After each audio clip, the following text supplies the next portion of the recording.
of beats for techno, dubstep, you know, trance, whatever kind of electronic music you're into, or even if you want to get some like natural drums, we have some of that. So a whole wide variety of sounds that come in the library.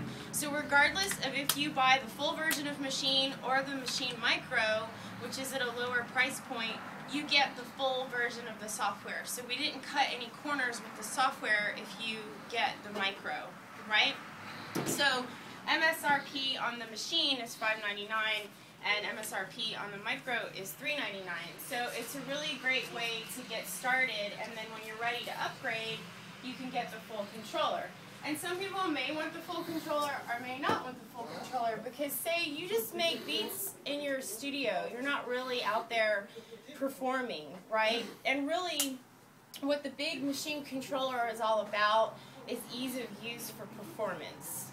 Okay, so we're catering to a lot of the hip-hop community that are used to using the MPC 2000. You guys all familiar with the MPC? Do you know what that is?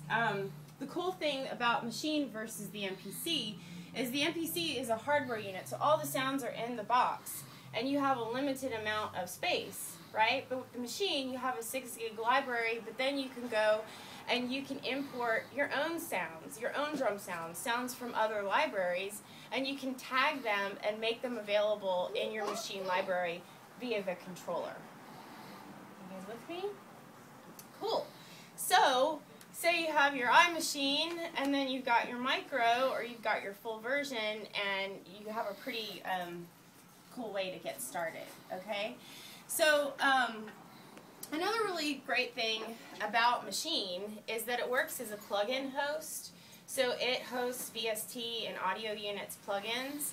You can create and sequence an entire song in the Machine software, bounce it down without even having to use it in a DAW, right? A digital audio workstation, which would be like Pro Tools or Logic or Ableton or Digital Performer. You wouldn't even need to have that, although it does work as a plugin in those softwares.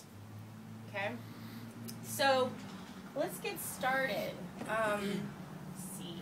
Fortunately, it's a little tricky. I'm going to prop this up here so maybe you guys can scoot in too if you want to get a little close. She's not going to bite you. I might if you play music and distract me. Yeah. So what I'm going to do here, so the thing about the controller is if you have a PC, when you close the lid on the PC, you can actually still do things on the PC. If you close the lid on a Mac laptop, it'll turn off. But the idea is that you can put your laptop away under a table and you can do everything from the controller. So it's not like, you know, you've seen those people playing electronic music and it looks like they're checking their email. You know, it's trying to get away. We want to get the performance element back into, you know, into it.